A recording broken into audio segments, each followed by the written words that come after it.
The prosecution has told you a fairy tale. And as fairy tales go, it was quite compelling. It had all the requisite villains and heroes. The woman who dropped a house on Damian Smith. But like all fairy tales, it was a work of fiction. My client did not kill Damian Smith. Yes, Laura Spencer hated Damian. I challenge you to find someone, anyone, who would admit to liking him. But did she want him dead? Any more than Catherine Bell, Bobby Jones, Lucy Coe? What about Commissioner Scorpio? Luke Spencer? How about Edward Quartermain? What about an old foe of Damian's crime lord father, Frank Smith? The point is, ladies and gentlemen, any one of those people that I mentioned is as likely, if not more so, to have committed this crime as Laura Spencer. But the prosecution would have you believe that they can hardly see your faces over this mountain of evidence. Okay, I'll bite. Let's examine this evidence one piece at a time. First, we have a wooden baseball bat on which my client's fingerprints were found. Well, there's a jaw dropper. Her husband bought the bat. She held it in her hands before and after the cellophane wrap was removed. Let's engage our brains, people.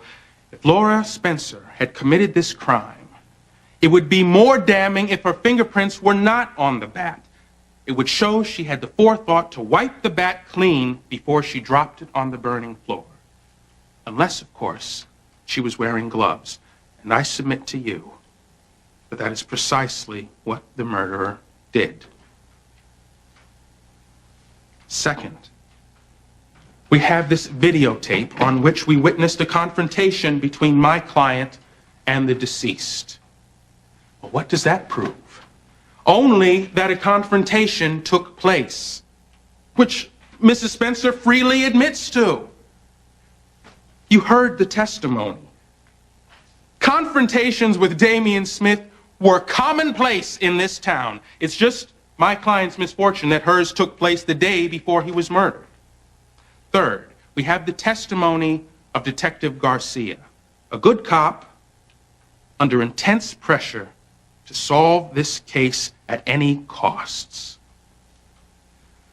Let me tell you a secret, folks. Good cops have no power. They do what they're told. And that's what Detective Garcia did. He scooped up a bunch of circumstantial evidence, shoved it over to the district attorney, who followed tradition and rushed to judgment. Fourth, let's not forget those damning phone records that prove beyond a shadow of a doubt that my client called Damian Smith the day that he was killed. Shocking, isn't it? Have you ever heard a more clear-cut example of criminal intent? Now, what are we to glean from this? That if you talk to somebody on the phone within 24 hours of their murder, that you're suddenly a suspect? It's absurd. Laura Spencer told you why she made that phone call. She called to settle her son's gambling debt. Now, that certainly seems reasonable to me, and I'm willing to bet that each and every one of you would have done the same thing for your 13-year-old. So, that's it. And when we put it all together, when we put all this evidence together, what do we have? Zip. Zilch. Bupkis. A great big nothing. But justice, I hear you say. What about the real evidence? Come out, wherever you are! The prosecution has twisted itself inside out to weave this fairy tale, and they've cast my client in the role as villain. Well, you know what? Now it's my turn. It's my turn, and I'm going to tell you exactly what happened that night. Let's suppose that Damian Smith got in somebody's face earlier that day. Now, that's not unusual in and of itself. But let's say this day, Damian, he just went a little bit too far. And that infuriated this person. And there was a fight, which infuriated Damian. Now let's remember, this is a man who didn't like to get his suits messy, much less be on the losing end of any battle. So to Damian, this was the moment the gloves came off. No more pretensions at civility. Now it was war. So after Damian left, let's say this person became uneasy, because we all know Damian had no scruples. There was no low, too low for him to stoop. So this person decides that they've got to take a walk to clear his or her head. And they wind up at Ward House. And they see Damian go inside. And that's suspicious. So they follow him. And they catch him in the act of lighting a torch. Now, I submit to you that this person acted not with the intent to kill, but out of reflex to stop him. So they picked up the nearest thing they could find, in this case, a baseball bat, and they hit him. And the night was chilly, and this person was wearing gloves. And it's possible that this person was horrified at the sight of Damian falling dead on that floor, and the fire igniting and spreading simultaneously. It's also possible that this person tried unsuccessfully to save Damian's life and was ultimately the one who pulled the fire alarm.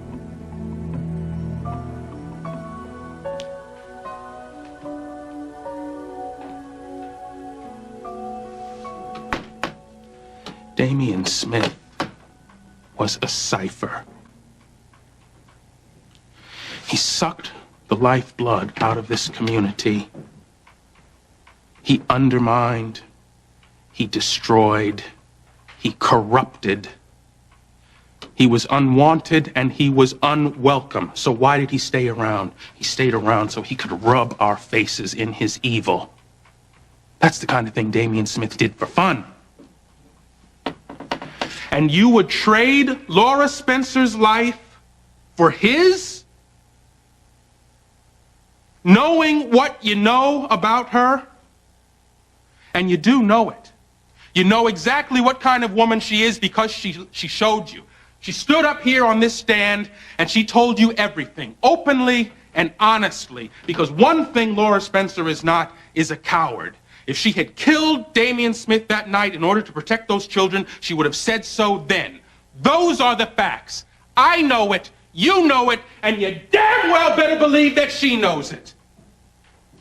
The prosecution has not presented an airtight case by any stretch of the imagination. You know what they've given you to take back into that jury room? Circumstance, supposition, fabrication, fairy tale, reasonable doubt? There's enough to choke a horse.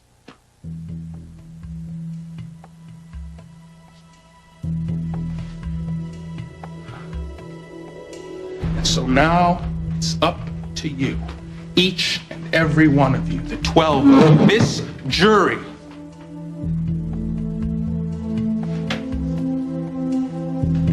And Laura Spencer,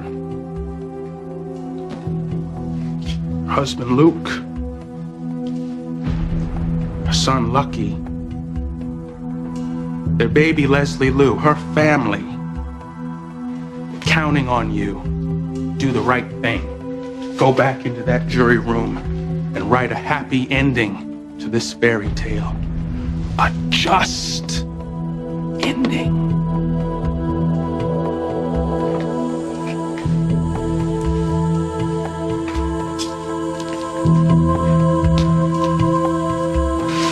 Thank you.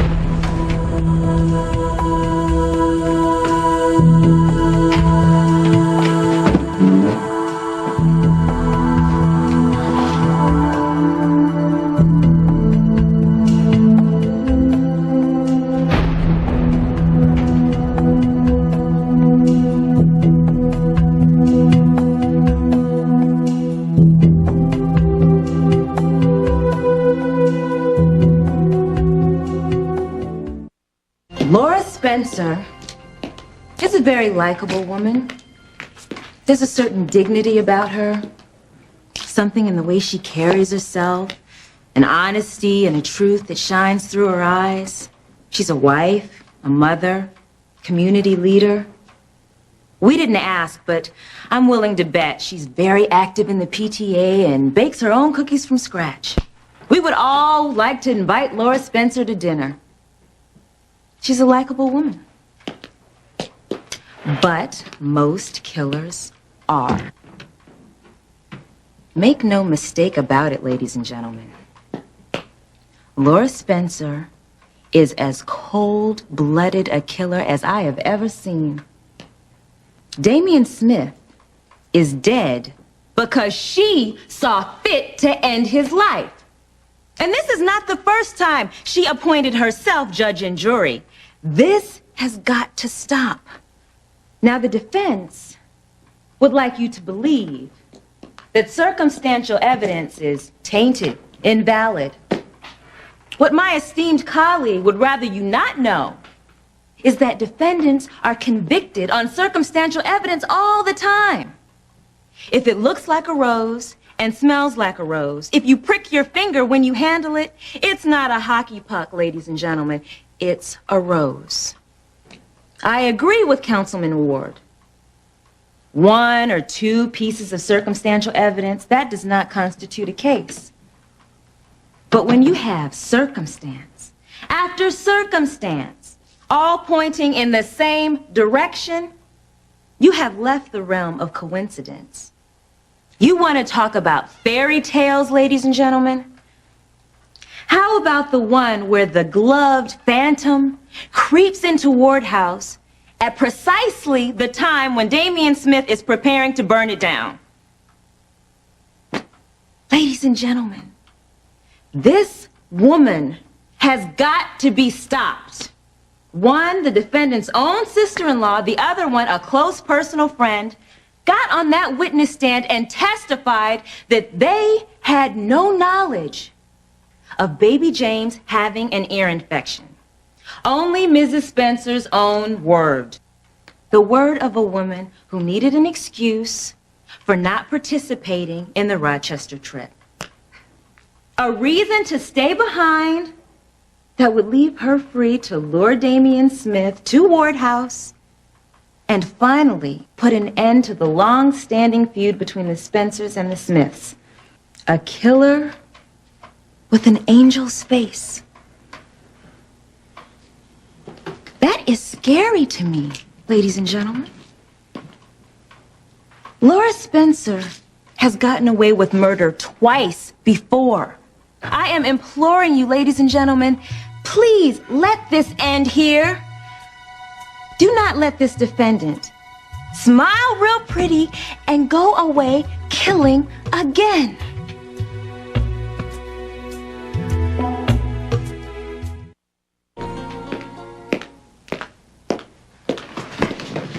If after what you've learned about Your Laura Honor, Spencer, you can go into object. that jury room and come back with a verdict of guilty, you may as well convict yourselves. You may as well convict me.